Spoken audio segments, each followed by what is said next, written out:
This episode is provided by Thomas Allgeier and Frennis, based on the most relevant LinkedIn posts about channel marketing in calendar weeks 17 and 18. Frennis is a B2B market research partner helping ICT and tech providers identify niche channel partners by compressing the full journey from identification to qualified first meeting into 4 to 5 weeks. You can find more info in the description. So, if you look at the data right now, 57% of B2B companies are sitting in cloud marketplaces. Yep. But less than 5% of their revenue is actually coming from them. Think about that gap for a second. We are treating these, trillion-dollar hyperscaler ecosystems like passive Amazon.com storefronts. Right, just sitting there. Yeah. And then we're wondering why the pipeline is totally dry.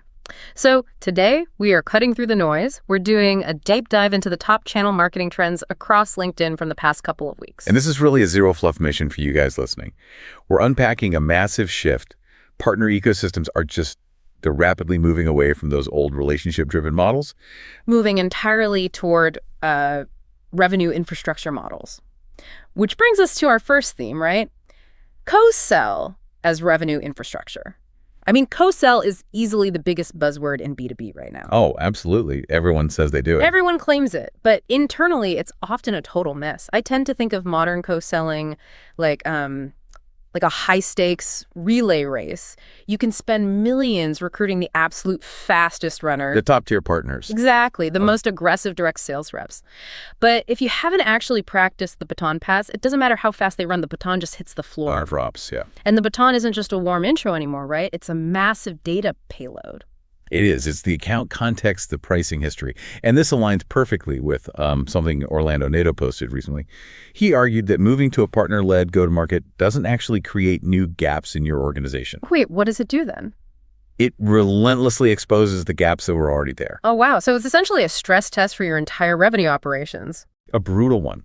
Like if your marketing team isn't talking to your sales ops team about attribution, a partner deal is going to immediately highlight that fracture. Right. It forces you to coordinate across silos. And, Sugata Sanyal pointed out that co-sell programs usually fail because they miss absolute structural basics. Like what? Well, 2 things. First, trusted account data. If your team is still using manual spreadsheets to map accounts, your data is stale the exact second you hit save. Yeah, you need live API overlap. Exactly. But the second piece Sugata mentioned is the one that really dictates behavior. Comp and neutral incentives. Oh, compensation math. That's the real driver. Always. If your direct account executive gets, say, 10% on a direct deal, but only 5% if a partner is involved. They are going to route around that partner every single time. Every time. Because the direct rep views the partner as a tax on their income. They aren't being malicious. They're acting rationally based on the math you gave them. Even if the partner could close it faster, which is crazy. Yeah. So a comp neutral policy isn't just a nice cultural perk. It's a mandatory requirement. But, okay, even if you fix the comp structure, the operational stuff can still pill you. Barrett King had this really brilliant warning about this. SLA warning, right? Yeah. You recruit the partner, you fix the comp, the rep is motivated, and then your direct sales team unintentionally suffocates the deal because they don't have a service-level agreement. It's a silent killer. Totally. Barrett advocates for a strict 48-hour SLA. If a partner brings you a warm lead, risking their own reputation, they need a documented response in 2 days. And you need a rules of engagement document, too. Yes. Who sends the calendar invite? Does the partner stay on the call? If you don't define that, the handoff feels like a hostile takeover to the customer. And that partner will never, ever bring you into an account again. They'll protect their client over your software. So let me play devil's advocate for a second. Go for it. If internal co-selling is this painful, rewiring CRM data, changing compensation, rigid SLAs, why are we doing this? Why not just hire more direct reps? Greg Portnoy shared some data that answers that definitively. When co-selling is actually executed properly, it delivers 80% larger deal sizes. 80%. 80%. And 46% shorter sales cycles. So you're basically cutting the sales cycle in half and doubling the deal value. Exactly. You just can't get those metrics through cold outbound anymore. But it requires a mindset shift. Rob Moyer captured this quote. He said, companies need to treat co-selling as a distinct, coachable skill. Not just a fields in Salesforce. Right. Most teams just put a co-sell checkbox in the CRM and assume the job is done. But to win, you have to train for it like you train for objection handling. Okay, so let's say you do all that internal work, you fix the math, you train the team, you still have to send those deals somewhere to transact. Which brings us to the cloud marketplaces. Exactly. Theme 2, marketplace monetization. Because like Ty Radigan said, 57% of companies are in there, but barely driving any revenue. It feels like marketers are misreading how these platforms work. They're treating AWS and Azure like a digital shopping mall. Yeah. Like foot traffic just magically turns into pipeline. Yeah. Just set up the passive storefront and wait. And Qiang Luo pointed this out about AWS Marketplace. Startups get their listing approved and just sit there. But AWS Marketplace is infrastructure. It is not a sales channel. Let's double click on that. What's the practical difference for a marketer? Infrastructure versus sales channel. So a sales channel implies the platform brings buyers to you. Infrastructure means the platform provides the roads, but, you still have to drive the car. Right. You have to connect the CRM. Yeah, connect the CRM via API. Route custom negotiated contracts through an AWS private offer. If you don't wire your go-to-market into that billing infrastructure, the listing does nothing. Penny Vanderpool saw the exact same thing over in the Azure ecosystem. Software vendors launch an app, and it just sits dormant. But Benny's data shows that partners running active co-sell motions grow 51% faster. Because they're using the marketplace as the transactional vehicle at the end of a human campaign. Right. Which connects to Pete Zaris's concept of the who's who in the AWS zoo. Oh, I love that post. It's so good. Yeah. He explains that AWS Partner Success Managers, the PSMs, they are not relationship builders anymore. Marketers try to take them to lunch to get introductions. Which is completely useless now. They don't have the bandwidth to be your BDRs. PSMs are load balancers. They want to scale proven motions. So what does a proven motion actually look like? It means bringing them a documented history of co-sell wins. A pristine profile, sure, but mostly you need a repeatable play. Your team already closed. You showed them the math. We ran this, closed 3 accounts, drove this much consumption, and they will scale it. They amplify what works. They don't invent your value prop. Exactly. And Joe Cicero said, Microsoft sellers operate the exact same way. They don't want a 20-minute meeting about your founder's story. They want to hit their quota. Right. They want to know how your platform story helps them drive Azure consumption or Microsoft 365 seats. Well, speaking of hyperscaler incentives, right now, all of that leads to one place. Theme 3, Microsoft ecosystem signals and AI. Oh, yeah. The hyperscalers are desperately trying to load balance AI across the enterprise. And the rules of ecosystem credibility are changing fast. Diego Rodriguez highlighted this with the launch of Microsoft 365 E7 and Agent 365. The market has matured so quickly there. Right. Diego noted, we're past the does this AI actually work phase. We are firmly in the how do we govern this phase. CIOs are terrified of data leaks, so the opportunity for partners is governance accelerators, managed AI ops. And the window to establish yourself there is closing. Arpin Chowdhury warned about this with the Anthropic ecosystem. Systems integrators are waiting to see what happens, but Arpin argues you have to secure a lighthouse deployment introduction now. Not just a proof of concept. No, proof of concept is a sandbox. Yeah.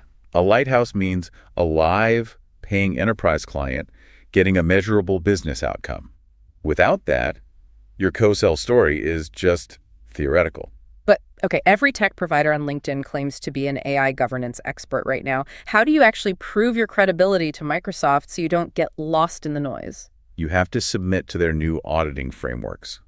Yusuf Ali brought up the new Microsoft Support Services designation. It is a very harsh filter. It's not just paid for a gold badge anymore. Not at all. You need a CSAT score of at least 4.2 out of 5 from 30 distinct enterprise customers.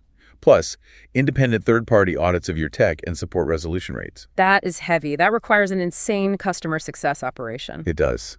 And Microsoft is making that designation a hard filter in the marketplace soon. Buyers will just toggle a switch to only see audited partners. If you haven't done the work, you face a total visibility wipeout. A total visibility wipeout. That is terrifying. It really is. And speaking of vanishing, Rob Fegan raised this massive red flag about broken attribution.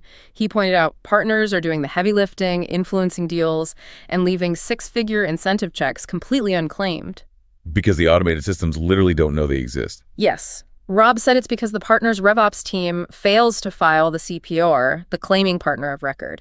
Like, if you influence a Microsoft 365 deployment, you have to digitally link your partner ID to their Azure tenant ID via API. And if that linkage breaks, the domino effect is catastrophic. The Microsoft rep doesn't get quota relief, so they hate you. You don't get points for the support services designation. And the money just vanishes. You're a ghost in the machine. Which honestly forces us to look at the profile of the person running this whole thing. It has to change entirely. It does. Theme 4. Partner leadership evolution. Richard Steves argued that the channel account manager role is shifting from a relationship manager to a revenue architect. Running a 2015 playbook in a 2026 GTM engine just gets you fired. You can't just buy coffees and present slide decks anymore. And Brandon Sizemore added to this. He said, measuring partnership revenue on manual spreadsheets is fundamentally a RevOps problem. Right.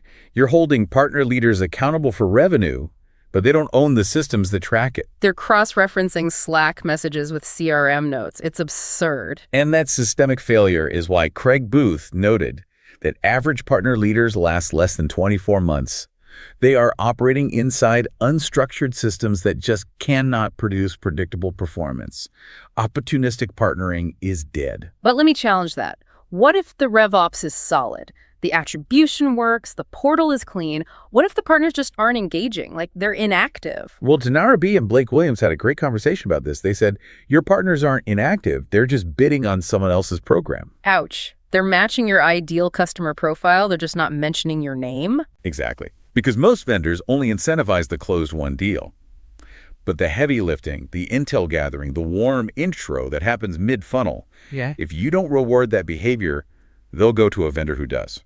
So looking at all this, the complex data models, the SLAs, the AI audits, how does a B2B marketer pull this together without losing their mind? I think Harold Horgan's square peg theory is the best way to look at it. He says 90% of channel partnerships fail because vendors build process where they should have built trust first. What's the square peg in this? The square peg is the vendor's rigid internal process. The mandatory portal logins, the certifications.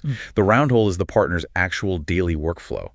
Vendors try to force the peg with a hammer by adding more process. Which just feels like micromanagement. Yeah, and the partners mentally check out. Harold points out that discretionary effort, a partner's willingness to invest their political capital into your product, is the only currency that actually produces revenue. Discretionary effort. You really can't force a partner to care with a CRM dashboard. You know, we've spent this whole deep dive in the operational weeds, CPOR, private offers, APIs, but at the end of the day, with AI automating account mapping and marketplaces automating the transaction, the mechanical parts of marketing are becoming totally commoditized. So the only true competitive moat left for B2B professionals is human trust.